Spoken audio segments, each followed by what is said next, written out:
6 horas 37 minutos de volta com o Manhã no Ar. Fica atento ao horário para não perder o seu compromisso do dia. E fique atento principalmente se você vai circular pela Avenida Djalma Batista. A partir das 9 horas da manhã de hoje, um trecho da avenida deve ser interditado. No local deve acontecer a troca de uma rede de drenagem que, segundo a Prefeitura, está com a estrutura comprometida. Quem tem os detalhes sobre esse assunto é o Danilo Alves.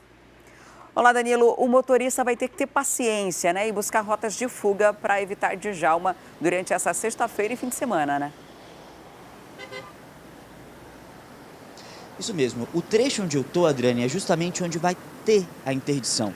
Esse trecho é a rede de drenagem que faz a interligação dessa loja aqui de fast food, essa rede de fast food, onde aconteceu ali a situação do buraco que se abriu aqui na última semana, até a uma loja de departamentos que fica do outro lado da rua, sentido centro. Então, essa parte, esse trecho da Avenida Djalma Batista, entre a Avenida Pará e também a Rua João Valério, será interditada nesse fim de semana.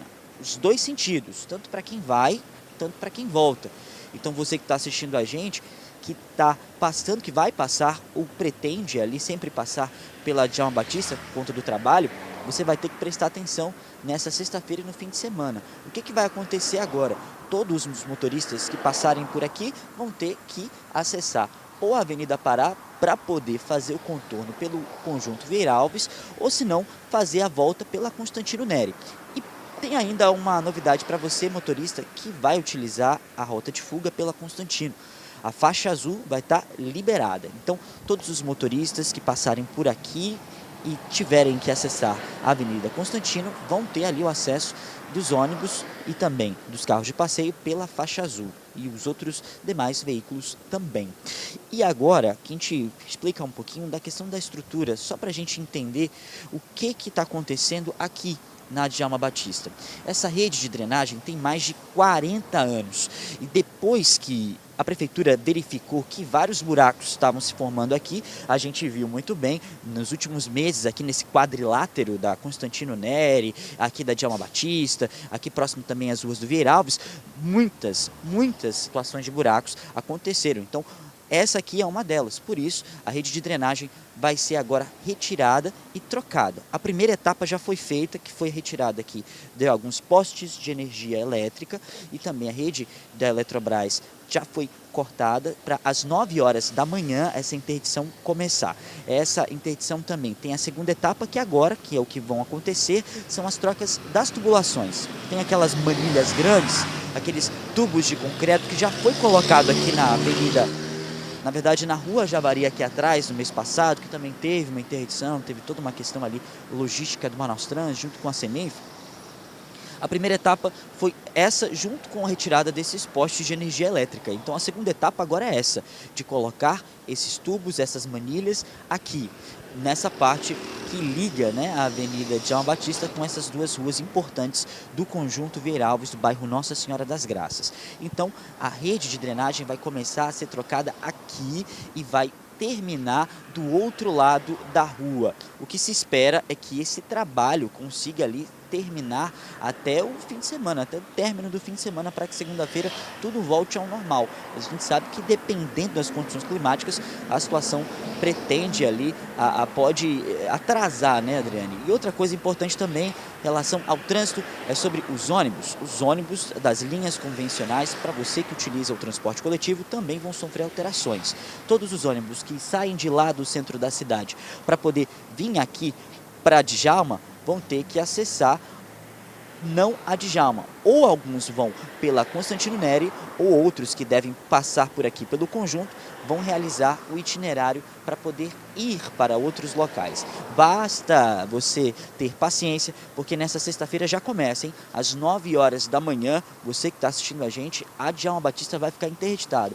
E na parte de cima você vê um pouco mais sobre o que está acontecendo aqui do nosso drone, mais ou menos como é que vai ser esse perímetro de interdição. Para você que está vendo a gente de cima, olha só, é grande a parte que vai ser interditada, porque tem vários estabelecimentos comerciais, tem várias lojas. Você vê aqui também, ó, pela parte muito fluxo aqui, se você passa pela Djalma Batista, sabe muito bem que o fluxo de veículos nesse horário de pico é bastante complicado. Então, a gente sabe que o trânsito vai complicar, sabe que vai ter congestionamento, a gente espera que tenha apoio do Manaus Trans, lógico que deve ter apoio do Instituto Municipal de Engenharia e Fiscalização do Trânsito aqui, com agentes, para poder realizar esse auxílio, mas a gente espera realmente que essa obra termine logo, né, Adriane? Porque já tem tempo que essa rede de drenagem já está causando dor de cabeça para o Manauara. Com certeza, Danilo, muito obrigada pelas informações. E olha só, para ajudar você aí de casa que está acompanhando a gente tem um mapa para você se localizar nessa área de interdição. Olha só, essa parte vermelha que estou mostrando aqui no vídeo é a Avenida de Djalma Batista. Aqui em cima é a João Valério, aqui embaixo é a Pará. Então são essas duas ruas que você vai ter modificações, porque é o trecho que fica entre uma e outra que vai ser interditado nesse exato momento, né, a partir das 9 horas. Quem vem no sentido centro da cidade vai ter que entrar à direita na Rua João Valério, acessar à esquerda na Rua de Retorno, a Rua Bernardo Guimarães, após a Constantino Neri, e seguir pela Rua Pará até chegar à Avenida de Djalma Batista. Então, para você que está vindo nessa rua de cima, João Valério vai ter que passar direto, descer a João Valério, como no sentido do São Jorge, e lá embaixo fazer o retorno na Arthur Bernardes, voltar para Pará e aí segue a Djalma Batista. Agora, quando o sentido é o contrário, a Rua Pará está com trânsito liberado. Portanto, o condutor poderá acessar a Pará e entrar à esquerda nas ruas Rio Jutaí e também na Rua Beira-Mar e seguir no sentido também da Avenida Djalma Batista. São as mudanças aí, as alternativas no trânsito. Esse local aqui que a gente está mostrando no mapa está sinalizado agora, os postes já foram retirados e aí vão ter agentes de trânsito nos horários de pico, principalmente para orientar o condutor. Então, são essas mudanças para você se localizar bem ali nessa área do Vieira Alves, Djalma Batista e Constantino Neri. E o governo lançou um projeto de educação para ajudar estudantes a compreenderem os direitos de crianças, adolescentes, mulheres e idosos. Uma tentativa de conter o avanço da violência. Os números são alarmantes. Em 2017, mais de 6 mil mulheres registraram casos de violência doméstica. Cerca de 600 casos de estupros de vulnerável também foram apontados. Para diminuir esses índices, o projeto João e Maria foi implantado nas escolas durante o mês de março para incentivar uma educação social. A ideia é exatamente trabalhar junto a essa população, a criança, o adolescente, a mulher, o idoso, a pessoa idosa, para levarmos até essa população em toda a cidade de Manaus, palestras onde lá eles tenham conhecimento desses direitos, que eles encontrem ali um porto de segurança e um porto de encaminhamento também. Um trabalho feito por várias secretarias e as polícias civil e militar identificou o crescimento da violência contra crianças, adolescentes, idosos e mulheres, comparando janeiro do ano passado e deste ano. E o grande aspecto que ficou evidenciado foi a questão da cultura relacionada a esse tipo de violência. Então, o grande desafio desse projeto é mobilizar a comunidade, junto com o Estado, em prol do enfrentamento a esse tipo de violência, fazendo-nos refletir sobre esse tema, quebrando paradigmas, mitos que existem com relação a esse tipo de violência, que fortalece essa violência dentro das comunidades. O trabalho que será feito ao longo de todo esse mês tem a intenção de ensinar mecanismos de proteção a essas 3 classes e impedir que os índices continuem aumentando. E esse projeto, né, ele visa a educação, uma ferramenta de transformação social e como uma ferramenta de combate à violência. Agora, cerca de 100 mulheres, todas policiais, Polícia Civil, Polícia Militar e também do Corpo de Bombeiros, vão palestrar nas escolas. E para falar de mais conquistas femininas, nós vamos agora ao vivo para a nossa interação com a FM O Dia, onde estão Nayandra Amorim e Cleiton Pascarelli. Olá, excelente dia para vocês. Bom dia! Bom dia, Adriane, tudo bem? Tudo certo. A gente acabou de mostrar aqui o projeto João e Maria, né, que foi lançado ontem, que visa educar nas escolas as crianças para entender os direitos e combater dessa forma a violência. E ontem a gente também teve um outro avanço relacionado aos crimes contra as mulheres. A bancada federal, a bancada feminista, conseguiu a aprovação de alguns projetos e também aumentou o rigor de alguns crimes que já existiam contra o público feminino, né? Adriane, a gente pode dizer que o dia de ontem foi um dia histórico na Câmara, né? Na Câmara dos Deputados, porque a bancada feminina, em homenagem ao Dia Internacional da Mulher, aproveitou aí para aprovar vários projetos aí em defesa do direito das mulheres. Por exemplo, um projeto que já havia sido aprovado pelo Senado, mas como houve essas modificações, uma série de modificações no texto, vai voltar na Câmara dos Deputados, vai voltar aí para o Senado. Esse projeto, digamos assim, o primeiro projeto aprovado, ele estabeleceu crime de divulgação de cenas de estupro e também aumentou a pena para estupro coletivo. A pena, antigamente, era de 6 a 10 anos de prisão, mas em caso de estupro coletivo, vai aumentar aí de 1 a 2 terços.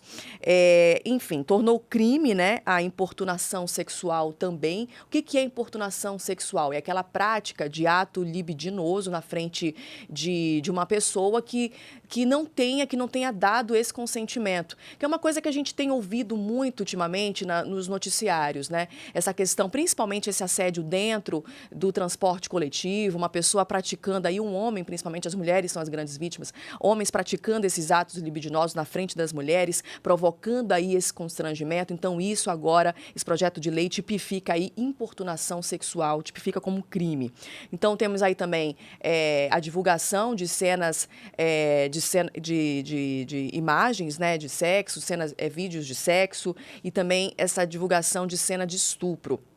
É muito importante também a gente falar que esse projeto também fala sobre a questão da divulgação de vídeos íntimos, né, sem o consentimento da mulher, sem o consentimento daquela pessoa ali. Principalmente vai haver aí esse aumento de pena se a vítima tiver tido um relacionamento com essa pessoa que estiver divulgando esse vídeo. Então, a gente fala aqui que foi um dia histórico ontem na Câmara dos Deputados, com essa aprovação desses projetos, e agora a gente fica aí, né, continuando aí na luta pelos nossos direitos femininos, então, fica aí.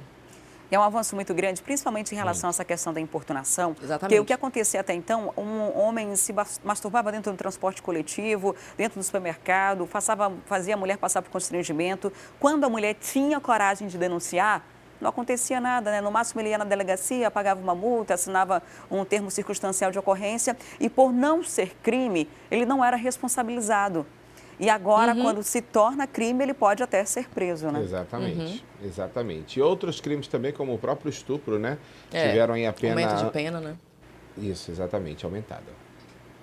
A gente torce para que projetos como esses continuem sendo aprovados, esse rigor aumente e, consequentemente, a gente consiga reduzir esse índice, né? A gente, nesses últimos dias, tem falado muito da violência contra a mulher. A cada 5 minutos, uma mulher está sendo agredida no Brasil. Então, é um número muito alarmante. Então, quando aumenta o rigor, a expectativa é que os casos reduzam, né? Por conta dessa responsabilidade, dessa responsabilização que passa a ser mais rigorosa. Lembrando, Adriane, que esse projeto ele já havia sido aprovado no Senado, mas agora com essas modificações no texto na Câmara dos Deputados, ele vai voltar agora para o Senado. Ok, muito obrigada, Nayandra, Cleiton, pela participação. Um excelente dia para vocês. Um ótimo fim de semana. Na segunda a gente se encontra. Tá certo. Bom Ótimo dia, fim de semana. até Bom segunda. dia. Tchau, tchau. E em Parintins, estudantes de escolas de tempo integral e professores fizeram um manifesto por melhorias na educação.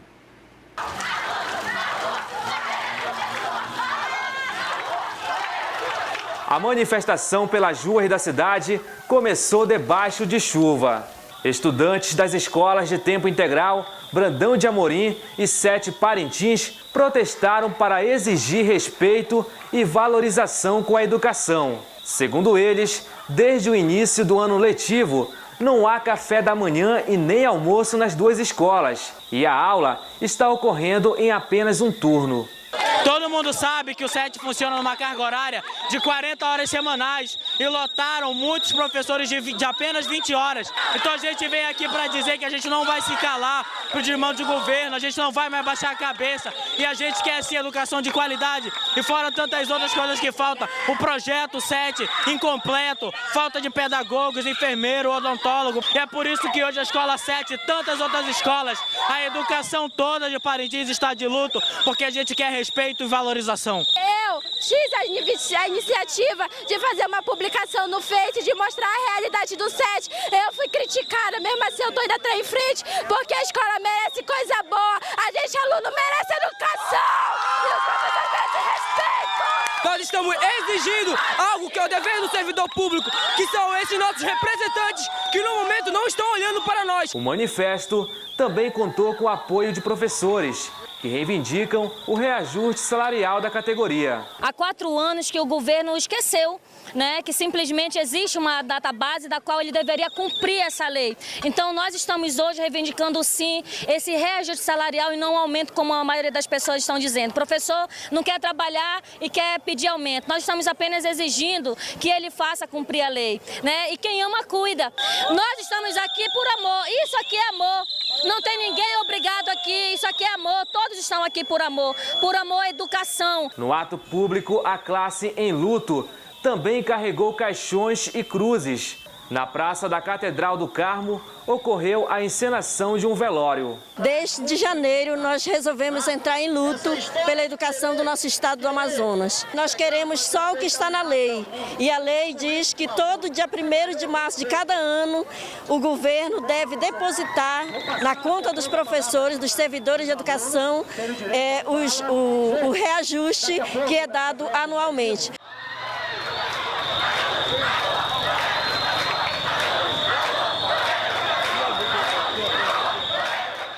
E a manifestação encerrou em frente à sede local da SEDUC. Nossa equipe tentou falar com a Coordenadoria Geral Regional de Educação lá de Parintins. A coordenadora é a Aldineia Garcia, mas fomos informados que ela não se encontrava no local. Ligamos diversas vezes para ela, mas até o momento ela não atendeu nenhuma das nossas ligações. E agora são 6h57. Se você começou a acompanhar o Manhã no Ar nesse exato momento, não tem problema não, porque a gente preparou um resumo das principais notícias até aqui. Confira.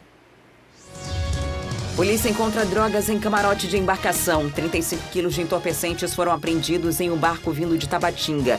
Uma dupla foi presa, suspeita de tráfico. E com eles foi encontrada também uma arma. De acordo com o Departamento de Investigações de Narcóticos, essas pessoas são parte da liderança de uma organização criminosa especializada no transporte de drogas.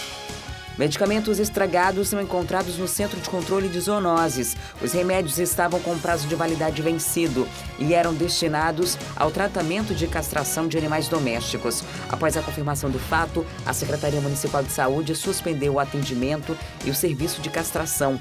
A Censa determinou uma sindicância para apurar possíveis irregularidades. O governo lança projeto contra a violência. A iniciativa visa ajudar estudantes a compreenderem os direitos de crianças, adolescentes, mulheres e idosos. Essa é uma tentativa para conter o avanço da violência que cresce a cada dia. A ação recebeu o nome de João e Maria e está sendo implantada nas instituições estaduais neste mês. E chegou a hora da nossa entrevista do dia e o assunto hoje é a saúde dos olhos na terceira idade. De acordo com o IBGE, o número de idosos no Brasil cresceu 50% em uma década. Nesses 10 anos, o Brasil ganhou 8,5 milhões de cidadãos acima dos 60 anos. E o desafio é garantir que essas pessoas cheguem nessa fase com qualidade de vida. Por isso que especialistas alertam para importâncias como os cuidados que você precisa manter com a saúde, principalmente com a saúde dos olhos. Aqui em Manaus, a catarata é uma das doenças mais incidentes nessa faixa etária.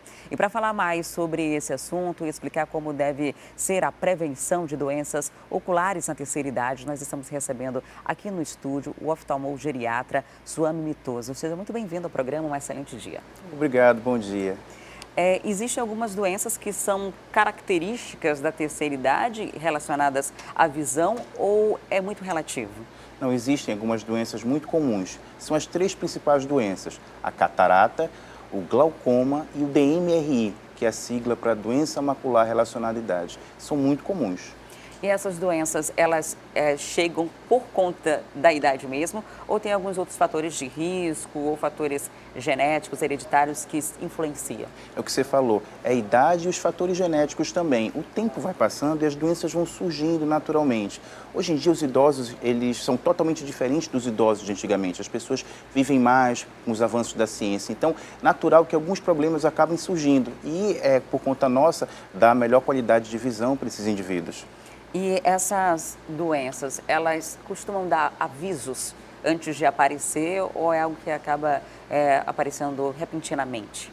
Pois é, por isso que é importante a gente pensar na prevenção. Algumas doenças não têm sintomas. O glaucoma, por exemplo, o paciente não sente nada, não sente dor, não sente desconforto. E ele tem um problema. Ele só vai descobrir se ele for no médico oftalmologista e, através de avaliação, ele perceber que existe aumento da pressão intraocular. Somente dessa forma. Tirando isso, muitas vezes, ele fica muito tempo sem tratamento. E esse é o problema. Às vezes, o sintoma surge com perda de visão, repentina, muitas vezes. O glaucoma é comum na nossa região? A partir dos 40 anos é comum em toda parte do mundo. O glaucoma tem relação com o aumento da pressão intraocular, que faz lesão numa região muito delicada, chamada nervo óptico, que fica na retina. Dessa forma, é importante que a gente cuide preventivamente. A partir dos 40 anos é importante que todo paciente que vai fazer sua consulta de rotina peça, solicite do seu médico a medida da pressão intraocular. E a partir daí você consegue fazer um rastreio dessas doenças. Se no caso do glaucoma é uma doença silenciosa, quais são as consequências de fato físicas, né, para a nossa saúde quando há algum problema como esse? O paciente ele tem queixa de perda de visão. A princípio é periférica, depois ele vai tendo continuamente essa visão vai se perdendo, até o ponto que ele tem uma visão em funil. O problema maior é porque muitas vezes o tempo vai passando e ele não vai sentindo tanto, somente quando já tem aquele sintoma muito maior. Então é muito comum, por exemplo, a gente está mostrando aqui um quadro ali na TV sobre o glaucoma, um olho normal e um olho com glaucoma. E essa questão da visão periférica é muito comum quando os sintomas começam a aparecer, das pessoas começarem a esbarrar, né? Por não perceber o que está do lado. Isso, e muitas vezes, como eu diria, passa batido para o paciente, ele não percebe tanto isso daí, só como tem muita perda. Às vezes ele acha natural, ele vira um pouquinho o rosto para o lado, um pouquinho o rosto para o outro, e a imagem se forma, então ele não tem tanta perda. Muitas vezes acontece dessa forma, mas também acontece, ele se esbarrar, ele perceber que tem alguma coisa estranha na visão dele. A partir do momento que ela começa a se desenvolver, é um dano irreversível ou dá para recuperar a visão que já foi perdida? Esse é o grande problema. O glaucoma é uma doença traiçoeira. Por conta disso, quando a gente tem perdas de visão, muitas vezes a gente não consegue retornar aquela visão de antigamente. Então a gente trabalha na prevenção e evitar que a gente tenha mais perdas. Por isso que é importante que a pessoa faça o rastreio, identifique o problema e a partir daí um tratamento adequado, né? O glaucoma faz parte dessas 3 doenças mais comuns, né, que a gente começou falando ainda há pouco. Além do glaucoma, a gente tem a catarata. Isso. A catarata, em primeiro lugar, a causa de cegueira no mundo e no Brasil. Muitos pacientes, eles apresentam o sintoma de turvação visual. Eles comentam que tem uma sensação de fumaça. Ele percebe claramente que entre ele e o objeto que ele quer enxergar existe uma fumaça perene. A partir daí, ele procura ajuda médica para identificar, porque óculos não resolve o problema da catarata. Catarata tem que ser resolvido só com cirurgia? Isso. A catarata faz parte do processo de envelhecimento. A gente tem uma lente natural chamada cristalino. Com o passar do tempo, os raios ultravioleta do sol, acaba que essa lente ela vai se opacificando e a imagem chega muito ruim no fundo dos olhos, que é a região da retina onde faz a captação da imagem. Quando a gente faz a retirada desse cristalino opacificado e troca por uma lente intraocular, a visão volta ao normal. A minha bisavó tinha catarata e ela tinha pânico e terror de médicos. Ela se recusava a fazer essa cirurgia. Acredito. E os olhos mudaram de cor, né? Ficaram uma espécie de azul escuro, né? Um azul marinho. Isso já depois de que ela perdeu totalmente a visão. No caso do início dessa doença, tem alguma característica física que um familiar pode identificar que que a catarata está chegando, que é um problema? Isso, quando você falou bem, esse embaçamento, muitas vezes o paciente tem a leucocoria, aquele esfumaçamento, aquela vista branca. Você olha, você percebe alguma coisa diferente na pupila, vulgarmente chamada de menina do olho, alguma coisa diferente. Mas o paciente ele sente primeiro. Mas o mais importante disso é que mesmo o paciente cego por catarata, quando ele faz a cirurgia, a visão retorna.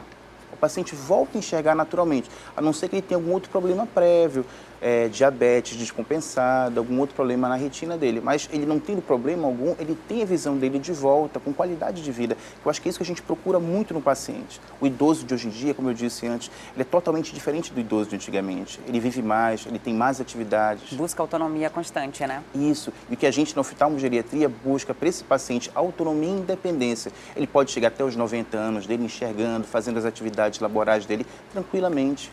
A terceira doença que é muito comum é DMRI. Isso. O que significa essa sigla? Doença macular relacionada à idade. É um problema de envelhecimento da retina. Alguns vasos ficam alterados e acontecem alterações visuais no paciente. Ele começa a perceber que a visão vai se distorcendo. É muito comum isso nos pacientes mais idosos, a partir dos 80, 90 anos.